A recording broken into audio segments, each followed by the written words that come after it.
Muy buenas noches, señoras y señores. En nuestro recorrido, el recorrido que estamos haciendo por diferentes puntos de la provincia de Jaén para saber, conocer cómo se está viviendo esta situación de pandemia que ha generado el dichoso coronavirus y la COVID-19, pues esta noche nos vamos a acercar al Partido Popular y lo vamos a hacer con su presidente, que además es diputado provincial del PP en el Congreso de los Diputados. Se trata de Juan Diego Requena, al que le damos la bienvenida. Muy buenas noches, diputado.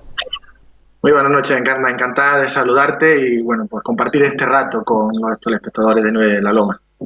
La verdad es que una entrevista que tenemos que hacer de manera telemática debido a las circunstancias que estamos atravesando, a pesar de que parece que se vislumbra por el número de contagios y sobre todo el número de ingresos, que es lo más importante. Parece que se va vislumbrando una salida al final de este tenebroso túnel por el que estamos aún pasando y que deja ya 213.024 contagiados en España y 22.157 personas que han fallecido, 440 en las últimas 24 horas. Y también, pues 34.355 sanitarios que están contagiados, que están, pues en primera línea de esta enfermedad, dándolo absolutamente todo. Y son de los que, Juan Diego, en primer lugar me gustaría hablar, porque son los que merecen todo nuestro respeto, nuestro cariño, nuestro aplauso y el reconocimiento enorme de la sociedad. Efectivamente, tenemos que hacer esto de manera telemática. Llámame romántico si quieres, pero prefiero el contacto personal, la cercanía, el tú a tú, el mirar a la cara de cerca a la gente. Pero es verdad que la situación ha impuesto y al final, y afortunadamente existen estas tecnologías para que podamos suplir esa presencia con esta presencia telemática. Como no puede ser de otra manera, nuestro primer reconocimiento a aquellos que se están jugando su vida por salvar la nuestra. En primera línea de vanguardia, por supuesto, están los médicos y los profesionales sanitarios.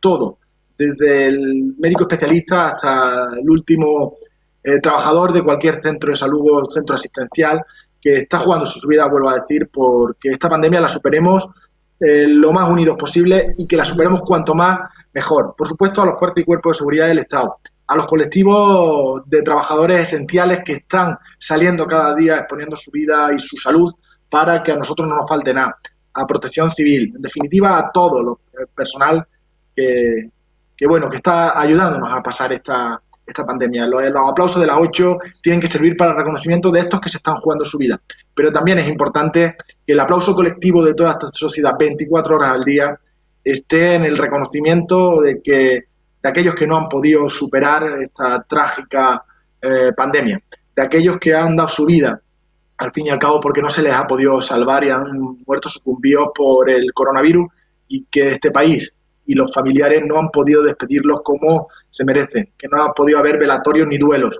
que no se han podido llorar a nuestros fallecidos, a nuestros vecinos, a nuestros amigos y a nuestras familias, que colectivamente tenemos esa deuda con ellos. Por eso creemos que una de las maneras simbólicas de reconocimiento tiene que ser cuando tengamos la totalidad de los fallecidos, y espero que sea pronto, cuando se le ponga coto a esto, que celebremos un funeral de Estado, que podamos llorar públicamente a nuestros muertos.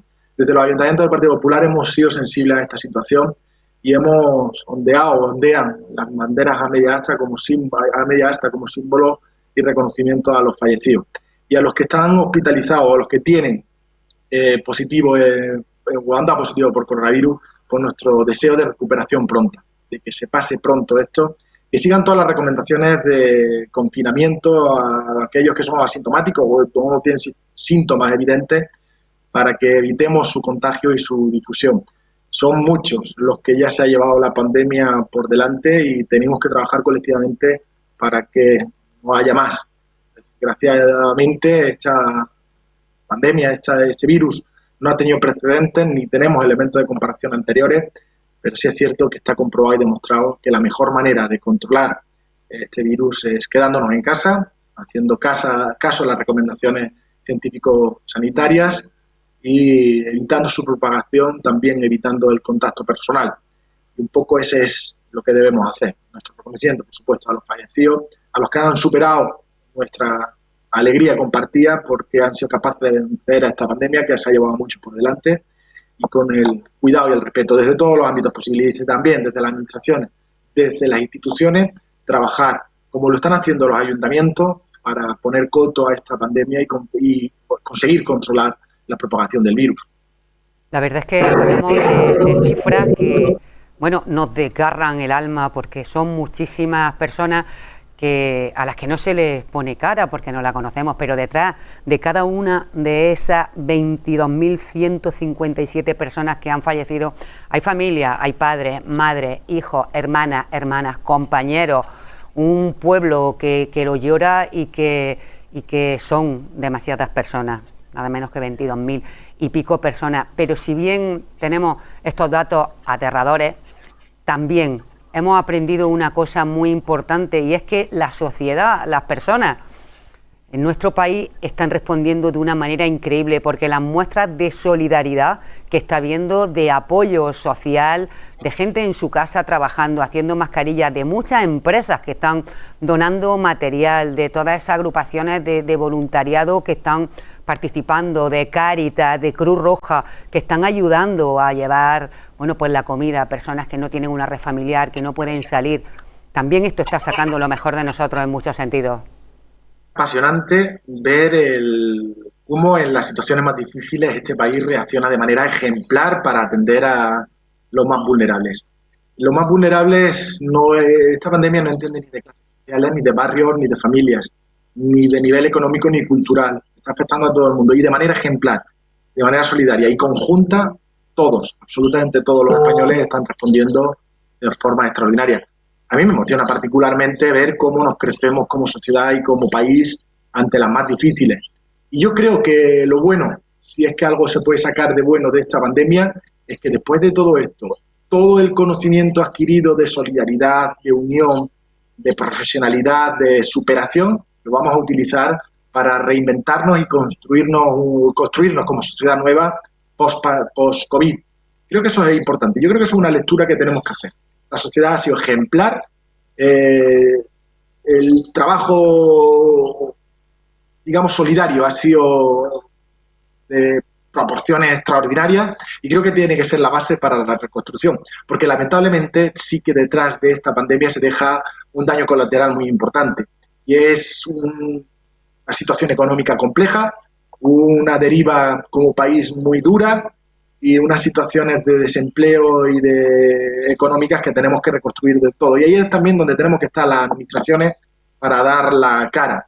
Si ejemplar ha sido la población, si ejemplares han sido los ciudadanos, las administraciones, las instituciones, desde el ayuntamiento más pequeño hasta la administración general del Estado, tenemos que ser ejemplares en la reconstrucción. Y ahí es donde tenemos que estar preparados. Nosotros estamos intentando hacer todo lo posible para estar dispuestos el día antes, el día después, no para el día después, sino el día de antes del día después, para que el colectivo vulnerable, que en este caso sí que tiene nombre y apellido, y son los autónomos y las pequeñas y medianas empresas, que han tenido que dar el cerrojazo a su negocio, bajar la persiana y hibernar solamente en los ingresos, cuando llegue la recuperación que tiene que llegar, se encuentre con una administración amable y propositiva, pero sobre todo facilitadora de que la vuelta y la salida del confinamiento, esa desescalada que se está llamando ahora, sea más fácil y más propensa. Sabemos que las cosas no van a ser como eran, pero si conseguimos que la vuelta o el retorno sea un poquito más fácil, más pronto conseguiremos que las cosas vuelvan a ser como eran. La verdad que sí, porque va a ser una ciudadanía que, sinceramente, con su comportamiento ejemplar va a tener derecho a exigirle a las administraciones, a los gobiernos, del más pequeño al más grande, que también respondan de manera ejemplar. Los ayuntamientos en general van de la mano, todos los partidos políticos se están uniendo, van a una, intentando dentro de, es verdad, también las pocas competencias que tienen en este sentido los ayuntamientos, pero hay que pedirle a los gobiernos supramunicipales que también estén a la altura en esa crisis que después de la sanitaria vendrá, que va a ser la económica y también la social, con muchas personas que no pueden quedarse en el camino y que ya lo están pasando muy mal. Los ayuntamientos, como decía, bueno, pues normalmente en casi todas las fuerzas políticas de la mano, todo a una, tirar para adelante de su pueblo, de su municipio. No pasa lo mismo en el gobierno central, diputado. Estamos en un clima, a pesar de que es verdad que el partido mayoritario de la oposición ha estado ahí apoyando y en esta ocasión tirando de las orejas, pero ha apoyado esa extensión de esa prórroga del decreto de alarma hasta el día 9, pero para nada contentos con cómo se está gestionando el tema. Bueno, hay muchas cuestiones y esto da para un análisis muy largo, pero voy a empezar hablando por los ayuntamientos.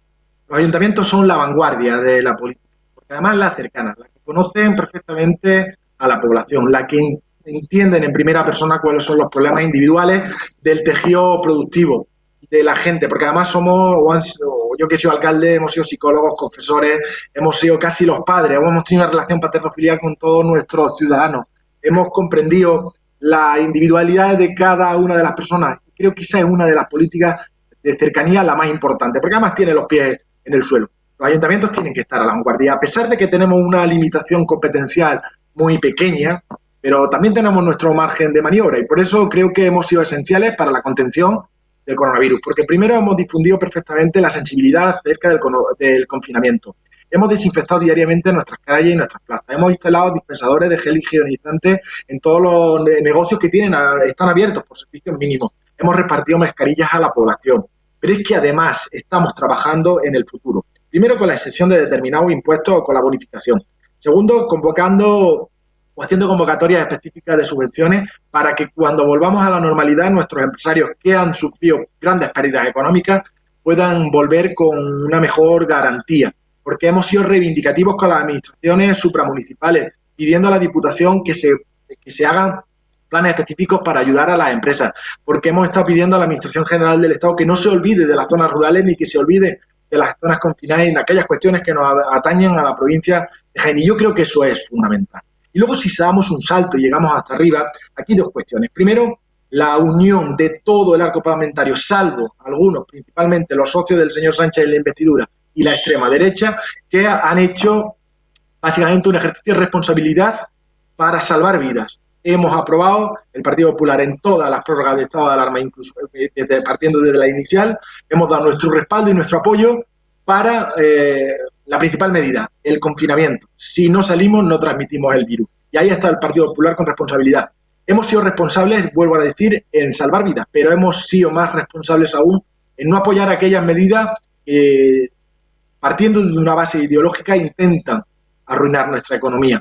Y ahí hay que ser también extremadamente responsables. Dejar la ideología, no hacer medidas de calado ideológico. Y me quiero referir, por ejemplo, que en un decreto importante de ayudas para el coronavirus se meta por la puerta de atrás, por ejemplo, el que el vicepresidente Pablo Iglesias llegue o tenga acceso a los secretos de Estado a través del CNI. Este tipo de cuestiones hay que apartarlas, hay que dejarlas y creo que no son prioritarias, como otro tipo de cuestiones que tampoco van a ser necesarias. Por eso el endurecimiento de nuestro mensaje.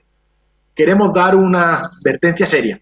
Sí a las medidas para salvar vidas, no a aquellas que están poniendo en peligro precisamente las vidas que queremos salvar. Nos cuestionamos mucho acerca de cómo se están comprando los test, las mascarillas, nos cuestionamos mucho de que no lleguen a toda la población. Exigimos de verdad que se hagan test masivos a toda la población porque es la mejor manera de llegar a la desescalada. Pedimos responsabilidad al gobierno para este tipo de cuestiones y cuando bajamos o llegamos a qué se está haciendo para la gestión del coronavirus, si vemos cómo España es el país que más muertos tiene por habitante, donde más infección hay a sanitario, es porque no se están haciendo bien las cosas. Y ahí vamos a ser extremadamente reivindicativos. Y, por supuesto, a la vuelta de todo esto, que será la desescalada y la recuperación, el Partido Popular no solamente va a ser reivindicativo, sino que va a ser extremadamente propositivo.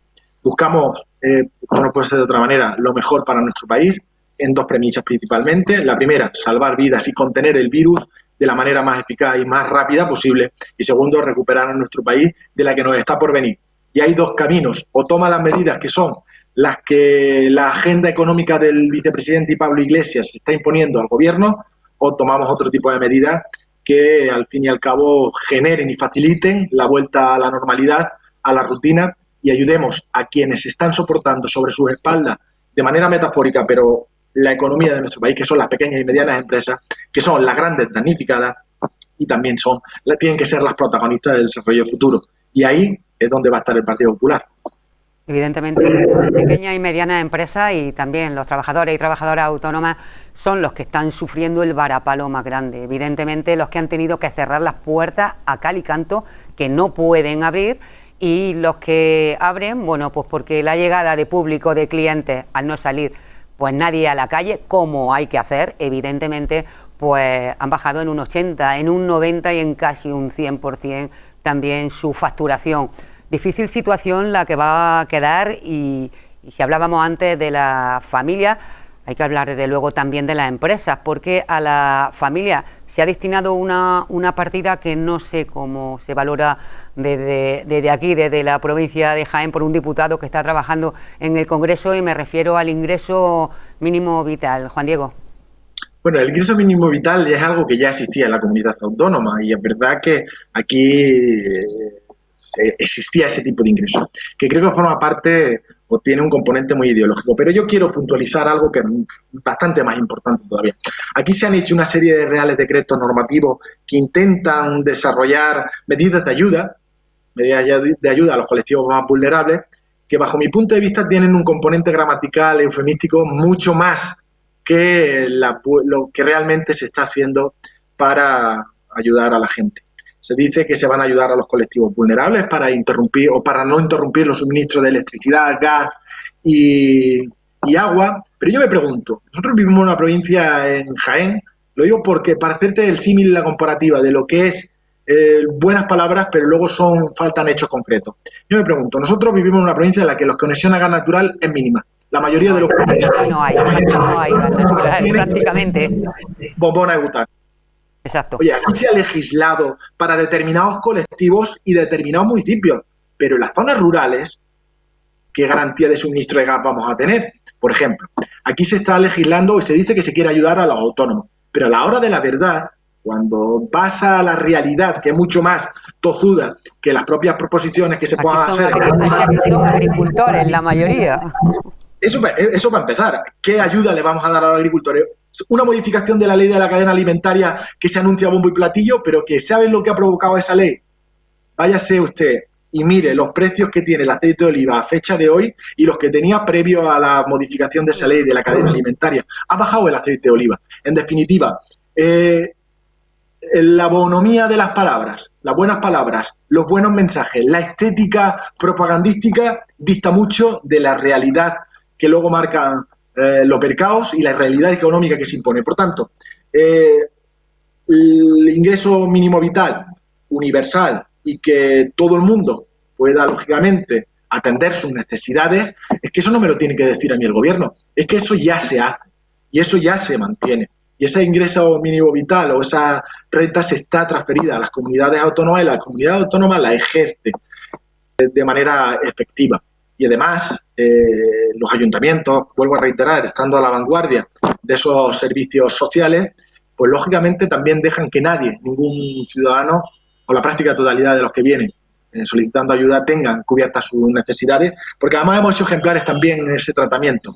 Quiero decir, ¿con esto qué quiero decir? Que vamos a ser serios a la hora de legislar, vamos a tomar medidas de verdad que sean de efecto y de calado para lo que necesitemos, porque luego la realidad, cuando empiezas a leerte la letra pequeña, un titular es una cosa, pero bajar al terreno y estar a lo que es, con lo que se legisla y con lo que se anuncia, con lo que realmente se transforma es otra muy diferente, y en esos ejemplos concretos que yo te he puesto, que a mí particularmente me preocupan, ¿no? Y me preocupa el hecho de que la provincia de Jaén sea una de las grandes perjudicadas. Nuestros autónomos agrícolas pues no sean, o nuestro sector esté perjudicado por una modificación de la ley de la cadena alimentaria que no ha sido desarrollada y además no tiene una garantía jurídica para los que venden, que principalmente son las cooperativas. Me preocupa que los consumidores vulnerables de mi provincia que tienen gas butano no puedan garantizar su suministro porque se ha legislado para los usuarios de ciudad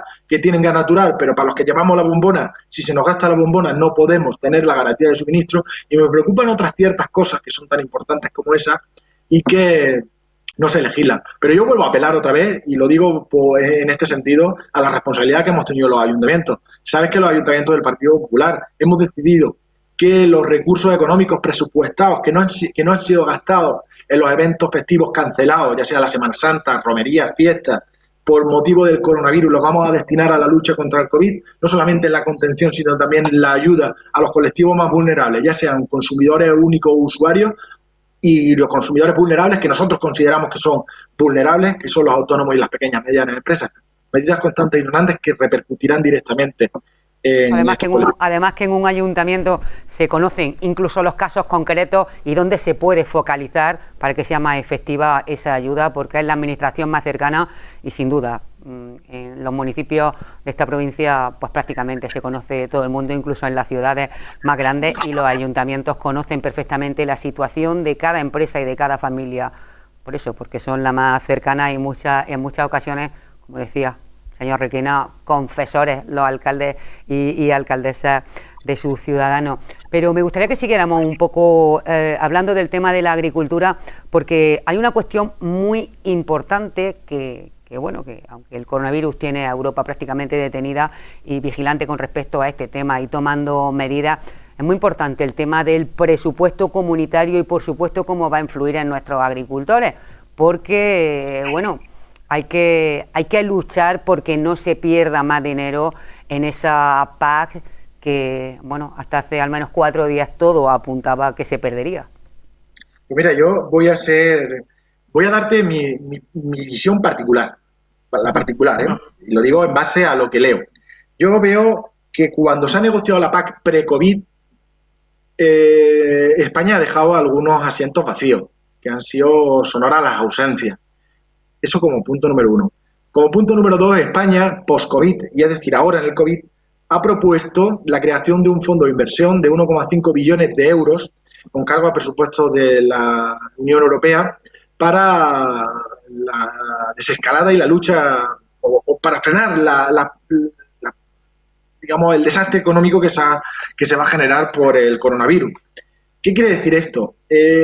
Si la posición de España es una posición de 1,5 billones de euros para el COVID y para luchar, que creo que lo puedo ver bien, que la Unión Europea en un ejercicio ejemplar de solidaridad ayuda a los Estados miembros o se coordinen medidas para ayudar a los Estados miembros para salir del COVID, me temo que el hecho de que no se esté hablando tanto de la PAC, que no se esté tanto hablando de la reforma de la política agraria común y que sí se está hablando de este Green Deal o este Pacto Verde, se esté hablando del coronavirus y que el presupuesto que actualmente tenía la Unión Europea o la política comunitaria más importante que tenía era la agrícola y ahora se desvíen esos focos de atención, no me gustaría pensar que en el futuro la agricultura sea la gran perjudicada de esta situación. Porque creo que además somos compatibles y porque creo que además hemos sido esenciales y ejemplares.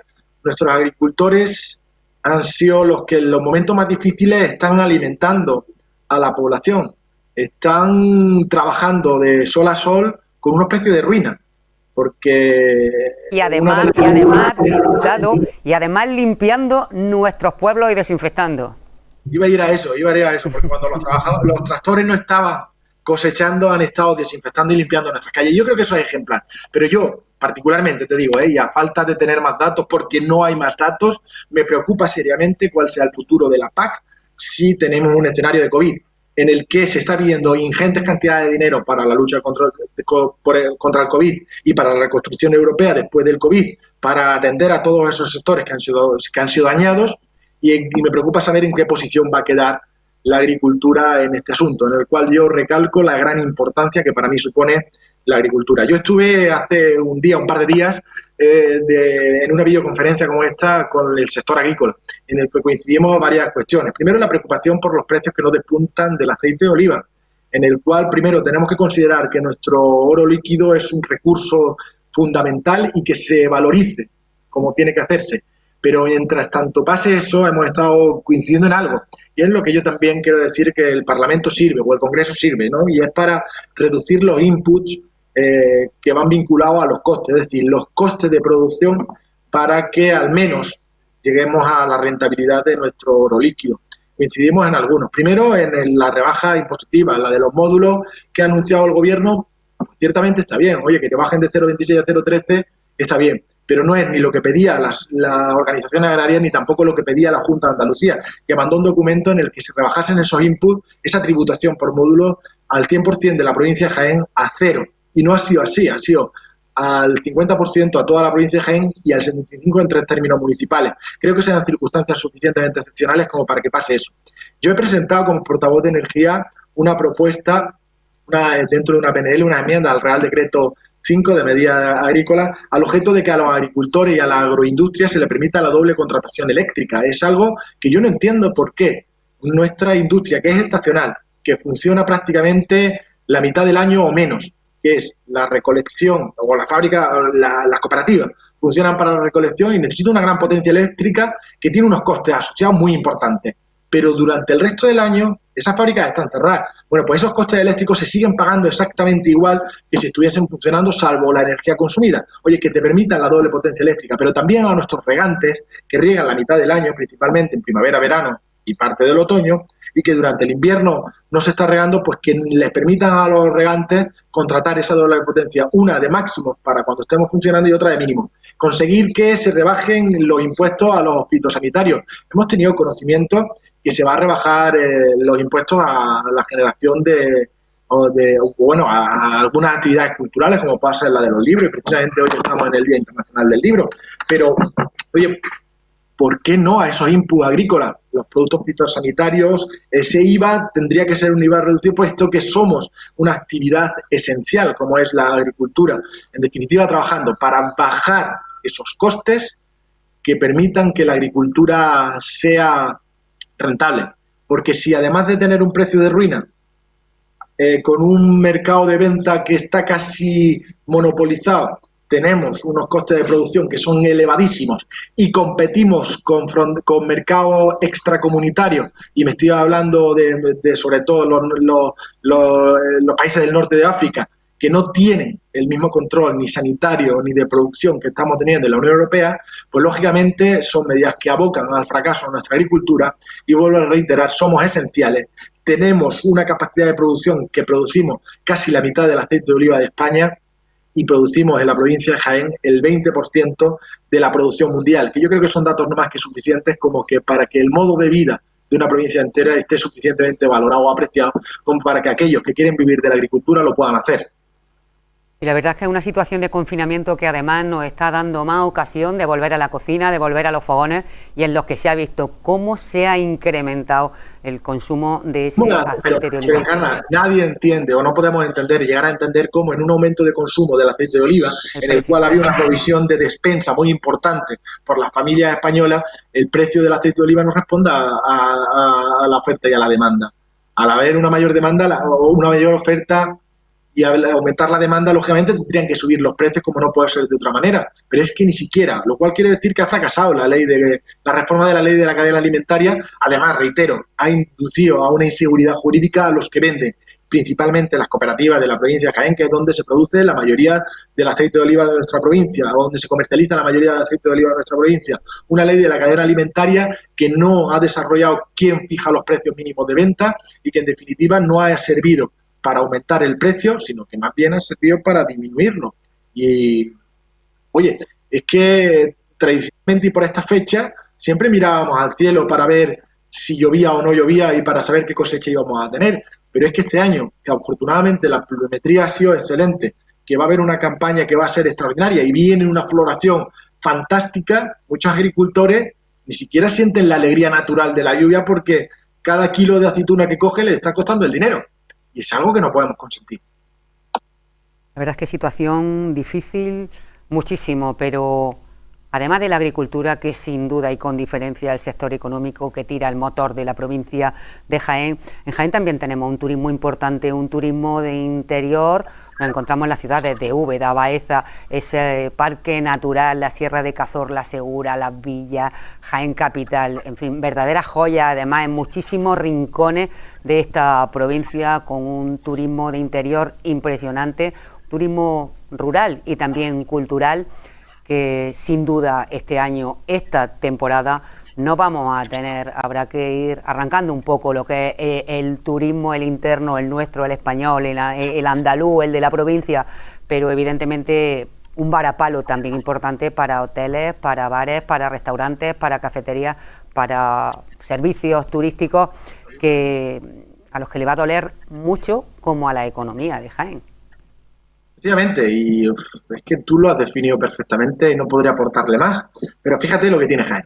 Jaén tiene un enclave estratégico impresionante, porque somos puerta de entrada a Andalucía, pero desgraciadamente no somos puerta de permanencia todavía. A pesar de que los buenos datos del turismo nos hacen pensar que tenemos un buen margen de mejora y que las pernoctaciones han aumentado y que en definitiva podemos gozar de una mejor salud pre-COVID, hablo pre-COVID, de nuestro turismo, pero es verdad que Jaén no es ese destino que sí son otras zonas de España o otros territorios de Andalucía, y que tenemos que avanzar y seguir en esto, porque tenemos las bellezas incalculables de las ciudades patrimonio de la humanidad, de Úbeda y Baeza, de extraordinaria singularidad, belleza, y además de un destino turístico de altísima calidad y muy bueno, por la gastronomía, por el trato de la gente y por el buen recurso turístico. Pero además tenemos la maravilla que supone nuestro ser de Jaén y tener la mayor red de espacios protegidos naturales y forestales de España, con nuestro parque natural de Cazorla Segura y La Villa a la Vanguardia, que es el más grande de España y el segundo de Europa, porque además tenemos un bosque humanizado con 66 millones de olivos, cuidado, uno a uno, que para lo mejor para nosotros casi que es verlo, estamos tan acostumbrados que no lo apreciamos, pero que también es de un paisaje visual encantador para quien nos visita.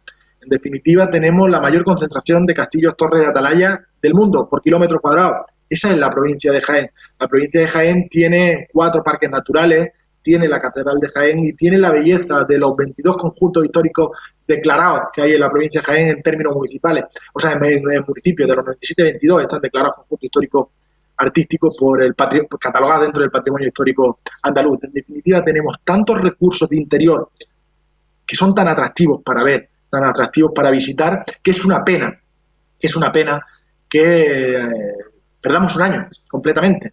Vamos a perder un año completamente a este turismo, que deberemos de trabajar para que esa desescalada o el desconfinamiento nos permita movimientos cortos en circuitos pequeños, enseñar nuestra provincia al consumo doméstico, entre comillas, al consumo de nuestro país, para que quien busque un destino de interés, quien busque un destino rural agradable, pues puede encontrar en la provincia de Jaén un sitio donde venir y un sitio donde estar, porque tenemos un sistema hotelero, de restaurantes, de bares, que lo están realmente pasando mal, muy mal, que son los primeros que cerraron y probablemente sean los últimos que abran. A ellos especialmente, medidas que vayan dirigidas al fomento una vez que pasemos todo esto, al fomento de la visita a estos destinos de interior, pero a falta de eso, pues hay que hacer un esfuerzo conjunto y colectivo por parte de las administraciones para tratar de manera particular a este colectivo, el de la restauración, el de la hostelería y el de los bares, pues que tengan un trato específico y especial, no solamente con modificaciones normativas o burocráticas, pero sino también con dinero contante y sonante, que creo que además van a ser los grandes perjudicados y los grandes sufridores de esta crisis, ¿no? Y particularmente en la provincia de Jaén, pues más todavía.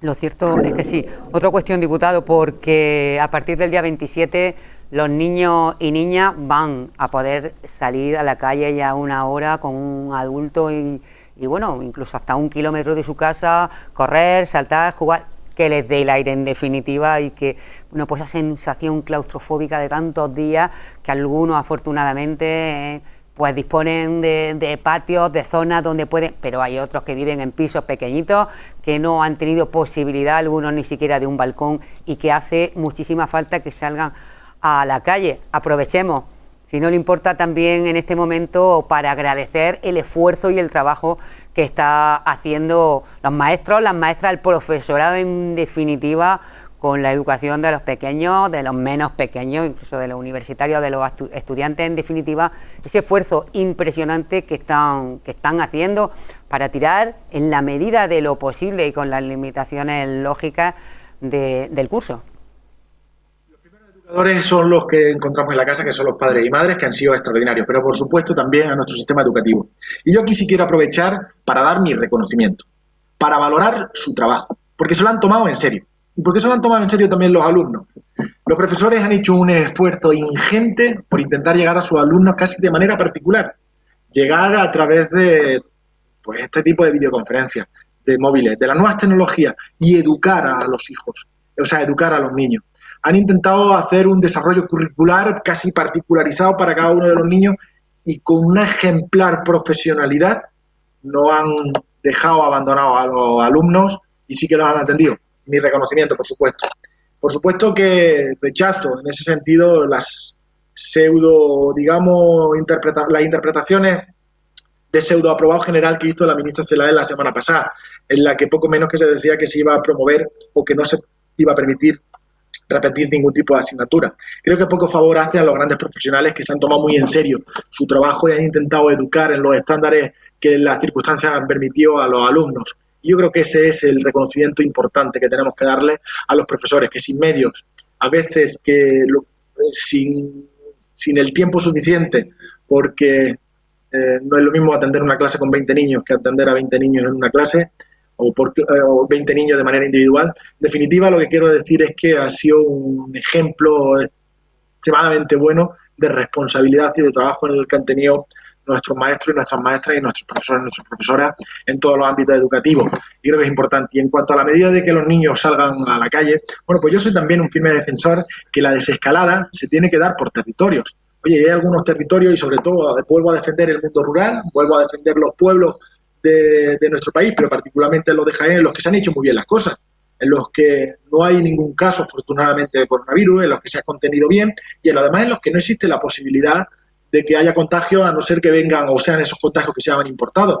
Pues vamos a iniciar la desescalada por aquellas zonas que mejor comportamiento han tenido y que volvamos a la rutina normal de la mejor manera posible. Oye, y si hay pueblos que han hecho muy bien sus cosas, hay pueblos que no tienen ningún caso de coronavirus y se les puede permitir ese desconfinamiento, esa desescalada de manera gradual, pues vamos a empezar por ahí, porque no es lo mismo desescalar, y el ejemplo de los niños sirve a un niño que está encerrado en un piso de 60 metros cuadrados que a un niño que tiene o vive en el mundo rural, que tiene una casa que generalmente son grandes, que tienen sus habitaciones y sus patios, que son grandes y que tienen un entorno infinitamente más saludable que se pueda tener en una gran ciudad. Bueno, pues al revés también sirve. Oye, ya que los pueblos, en muchos pueblos, la mayoría de los pueblos han hecho bien las cosas, la mayoría de los pueblos no ha infectados por el coronavirus, bueno, pues vamos a empezar la desescalada por ahí. Como paso previo a esta desescalada y a este desconfinamiento, es cierto que también somos unos firmes defensores que se tienen que hacer test masivos,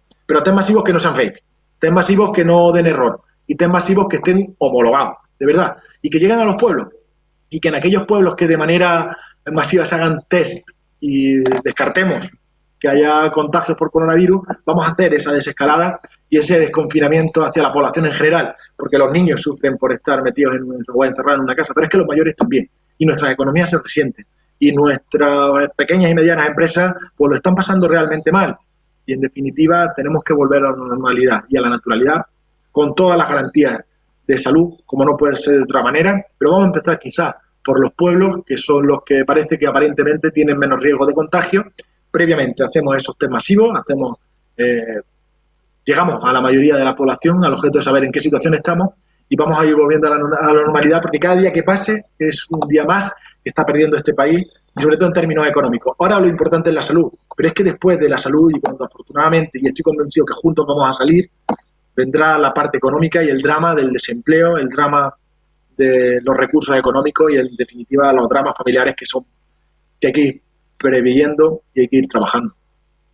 La verdad es que ciertamente hay que empezar a salir y seguramente nos resulte difícil porque ejemplos ya estamos viendo de algunos países en los que se ha permitido la apertura de ciertos establecimientos con ciertas medidas, con cierto espacio para que se pueda mantener la distancia social, y a la ciudadanía le está costando trabajo. Hay cierto temor todavía al contagio, pues porque estamos viendo muchas cosas y no todas son, bueno, pues tan agradables de escuchar como otras, pero en definitiva, lo decía el diputado, necesitamos garantías y la están pidiendo muchísimas asociaciones de empresariado en todos los sentidos y a todos los niveles, que se garantice de alguna manera por parte de las administraciones que los establecimientos cumplen con los protocolos adecuados, y así será mucho más fácil para todo el mundo y perderemos ese cierto temor que ahora de un modo lógico tenemos a salir.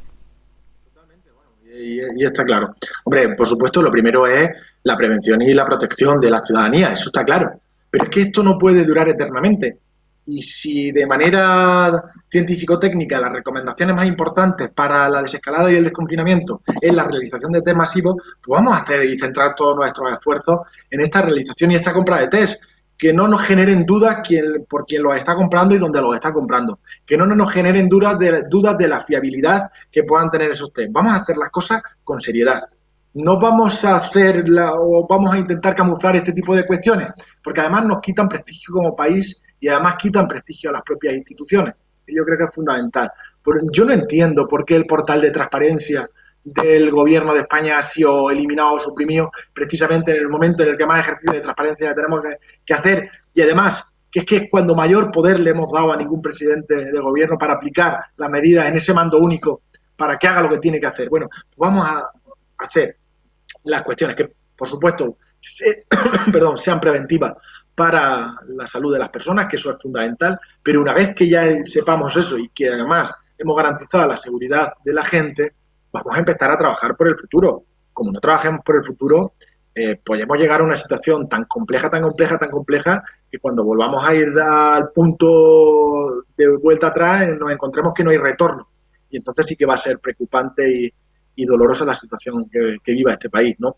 Y yo creo que es por ahí por donde debemos trabajar. Yo creo que lo más importante...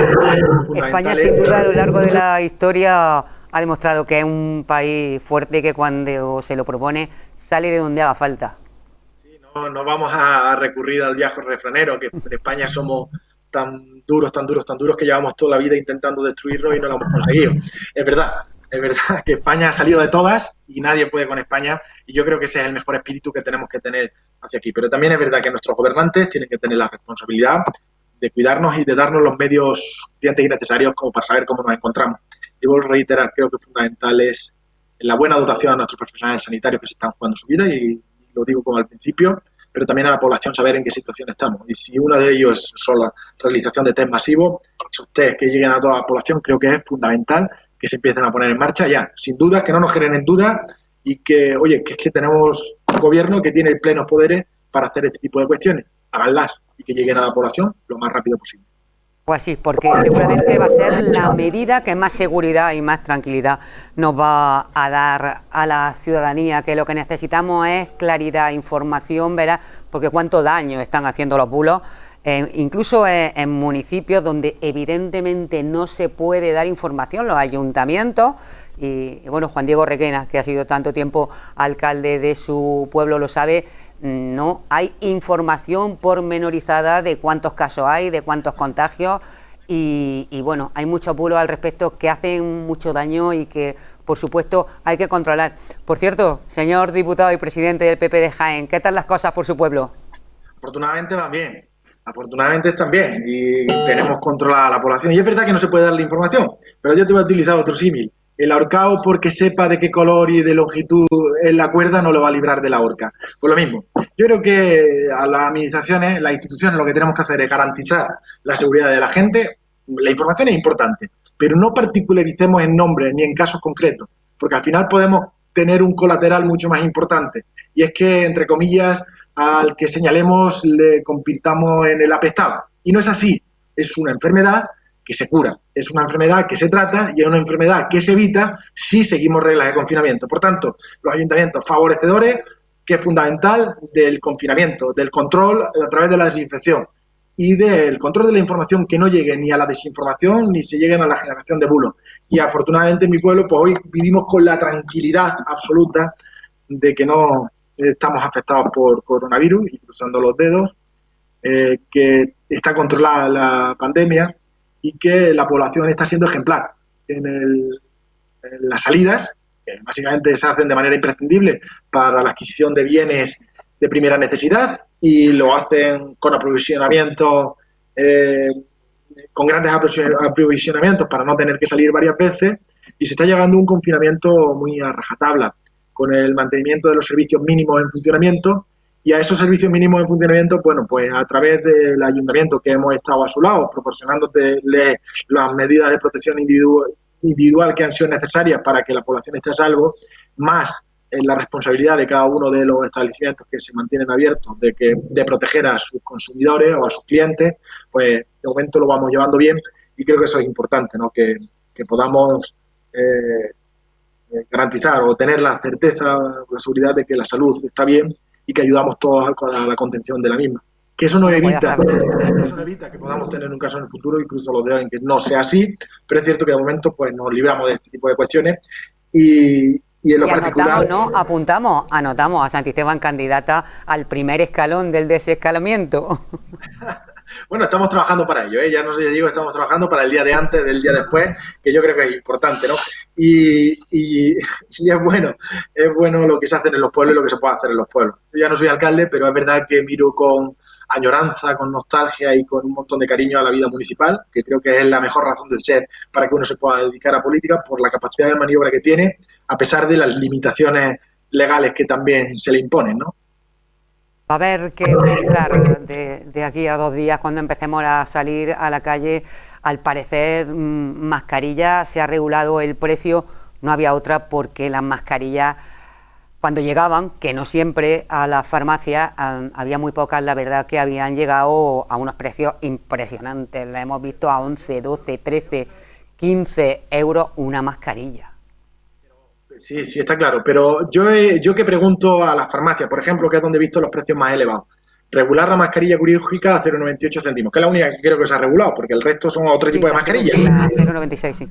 Sí, pero aquí pueden pasar dos cosas, y es que las farmacias, y lo digo con total conocimiento de causa, no han sido abusivas en el precio de venta. No, que va. Un precio de las farmacias han sido las primeras que se quejaban.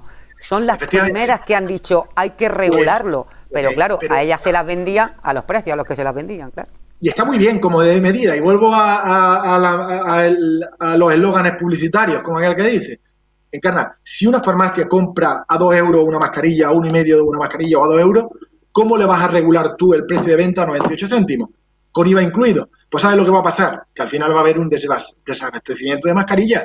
Porque si tú limitas ese precio, que yo creo que es abusivo, oye, ¿no le parece mejor que fomentemos...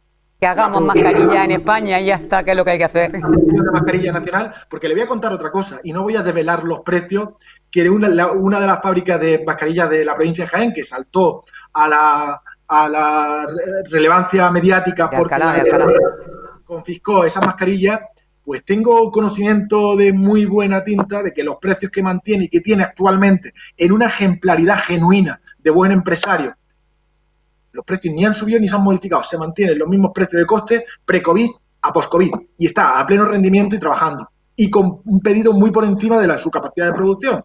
Por tanto, a lo mejor son las mascarillas que vienen fuera de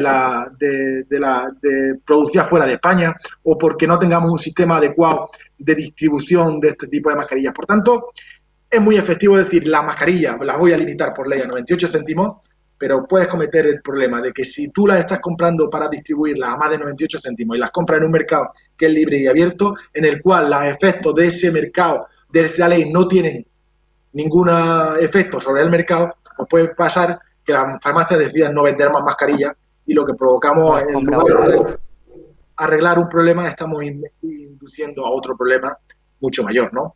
Hay que ser responsables, ¿eh? Más que mediáticos y resolutivos, hay que ser responsables. Una palabra que cobra una especial importancia durante este periodo. Por último, un diputado, yo le quería preguntar una cuestión, porque se nos han puesto de verdad tantas verdades encima de la mesa, prefiero a nivel personal, a cada uno de nosotros, que de esta, de verdad, saldremos aprendiendo qué es lo importante, qué es lo no importante y cuáles son las cosas a las que hay que prestar poca o ninguna atención? Pues más que como una certeza, te lo digo como un deseo. Ojalá que todo lo bueno que hemos vivido en esta crisis del coronavirus, o estamos viviendo en esta crisis del coronavirus, nos sirva para hacer un desarrollo vital, para implementarlo en nuestras vidas. Que seamos generosos, que sepamos aprovechar mejor las relaciones personales, que seamos altruistas, que seamos agradecidos, que seamos solidarios, este tipo de cuestiones, que yo creo que el pueblo español en general lo es, porque estas reacciones del pueblo español no son un artificio, sino que es la genuina expresión de la voluntad de los españoles. Pero yo creo que las debemos implementar mejor en nuestra vida. Creo que es bueno que los mejores sentimientos que hemos desarrollado en esta pandemia los sigamos implementando en nuestra vida y que nos alejemos de verdad de aquello que es superfluo, que no cambiemos nunca la prisa por aquello que no es necesario, por el apreciar de verdad, compartir un rato con la gente que queremos. Y yo creo que es lo que más estamos echando de menos. ¿Quién no, de los que nos están viendo ahora, echa de menos la cerveza con sus amigos o echa de menos el contacto con sus seres queridos, ¿no? Que creo que es lo que más estamos echando de menos en este tiempo, pero estamos supliendo con el refuerzo de otros valores que son positivos y por eso seguimos hacia adelante. El ser humano medrará toda la vida y seguimos hacia adelante en este tipo de cuestiones. Bueno, pues nos quedamos con lo mejor que hemos vivido durante este tiempo, los mejores sentimientos que hemos desarrollado durante el confinamiento, que lo he resumido antes, pues en esa generosidad, solidaridad, ejemplaridad, el buen trato, y también atesoremos para vivir aquellos momentos que el coronavirus nos ha llevado. Que los que hayan perdido un familiar tengan la ocasión de llorarlo donde esté enterrado, que los que no hemos compartido los momentos con los amigos y con la familia, que no nos ha acogido dentro del confinamiento, pues podamos compartirlo de la mejor manera posible y que en definitiva pues recuperemos el tiempo de las emociones y aprovechemos el futuro con las sensaciones que hemos aprendido. Yo creo que eso es fundamental, la mejor enseñanza que nos podemos llevar de este coronavirus, ¿no? Desde luego que sí, consciente de lo frágil y lo vulnerable que es el género humano, lo decíamos en pasados días. Exploramos planetas, bueno, tenemos una tecnología impresionante, pero viene un bichito minúsculo que no podemos ver y nos tiene a todos a raya, encerrados en casa y diezmando a la población. La fragilidad del ser humano es muy importante también que la tengamos en cuenta cuando hablamos con palabras grandilocuentes de tantas y tantas cosas que hace el ser humano, que están muy bien porque la apuesta por la ciencia es muy importante, pero también aprendamos de los frágiles que somos. Así es, Encarna. Pues sí. No, bueno, yo simplemente quería felicitar a los medios de comunicación en general por la buena labor que estáis haciendo durante esta pandemia. Si sois un servicio esencial, si sois un servicio fundamental, es porque os lo habéis ganado con derecho propio, porque cumplís la noble labor de contar lo que está pasando, de informar a la gente, de contarlo con objetividad, atendiendo a la pluralidad, pero sobre todo porque sois serios. Yo creo que eso es fundamental. Y no me gustaría pensar, y lo digo de verdad, que como pretexto del coronavirus, como pretexto de esta pandemia, se coartase ningún tipo de libertades que hemos conseguido colectivamente los españoles durante tanto tiempo. Y uno de ellos es la libertad de expresión y la libertad de información y comunicación. Y los medios de comunicación lo habéis llevado a gala. Cada uno habéis tenido vuestra línea editorial, en la cual habéis manifestado de manera libre lo que os ha parecido en cada momento. Habéis contado la información según la habéis interpretado, pero siguiendo unos mínimos estándares de seriedad y de rigor. Que no se utilice sobre todo que en este caso estamos hablando de medios de comunicación cercanos, muy a pie de tierra con la población, con pueblos y ciudades que conocen a la ciudadanía, a los alcaldes, alcaldesas, a los diputados de un signo, de otro signo y que en definitiva al final se convierten pues casi en amigos porque es un trato cotidiano, diario y muy cercano, por lo que intentamos trasladar la información de la manera más veraz posible y desde todos los puntos de vista y hablando de verdad con todo el mundo, tanto a nivel profesional como a nivel político, porque la gente, la ciudadanía en su casa se lo merece. Así es. Bueno, pues eso es lo que quería compartir, ¿no? Finalmente, que no haya ningún pretexto para que se coarte la libertad de expresión de los medios de comunicación. La crítica es sana, la crítica ayuda a la construcción de la democracia, la crítica es precisa para mejorar los comportamientos de quienes al final tenéis que ejercer también como ese cuarto poder, los medios de comunicación, que es de mejora para, sobre todo para las instituciones y la clase política. Por tanto, el respeto a la libertad de expresión y a la libertad de comunicación, que creo que tienen que ser sagradas, y que no permitáis, ni permitamos nadie, que como pretexto del coronavirus una crítica se convierta al fin y al cabo en una censura. La libertad creo que es fundamental y es una del reconocimiento por todo el trabajo previo que lleváis, pero también en el futuro, ¿no? Creo que la libertad de medios es fundamental y ese es mi reconocimiento. Y vuelvo a decir, muchas veces no he podido estar de acuerdo con lo que se haya dicho por parte de los medios de comunicación, pero siempre he respetado esa libertad de expresión y esa libertad de comunicación. Y cuando no me ha gustado, me he aguantado o he intentado corregir para que, al fin y al cabo, la interpretación que se pueda hacer por parte de los medios de comunicación me sea más favorable, ¿no? Que al fin y al cabo uno no tiene siempre la verdad absoluta, siempre al final encuentra una verdad relativa que puede ser modificada en función de las opiniones de los demás, y creo que eso es fundamental. Por eso es bueno contrastar y además ofrecer la visión de todas las partes, que es nuestra obligación, y debemos responder también a unos cánones éticos, la verdad. Muchísimas gracias, diputado, presidente, por haber estado este ratito con nosotros. Nuestros mejores deseos, por supuesto, de salud, que es lo más importante en estos días. Y seguiremos hablando porque queda muchísimo trabajo por hacer en España entera y concretamente en esta provincia de Jaén, y queremos que sean precisamente nuestros responsables, la gente que además nos está representando donde se toman las decisiones gordas, las decisiones de peso, que en el Congreso de los Diputados, en las Cortes en definitiva. Y bueno, pues iremos hablando para que nos lo pueda ir contando. Muchísimas gracias, Encarna. Gracias a vosotros. Mis mejores deseos para que superemos esto pronto y de la mejor manera posible.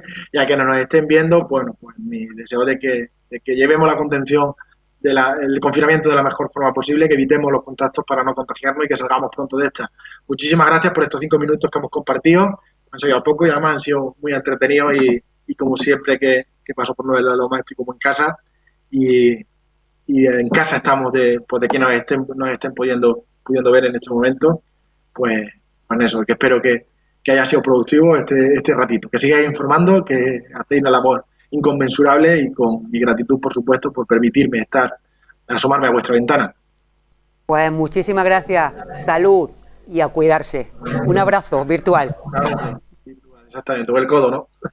Buenas noches. Buenas noches.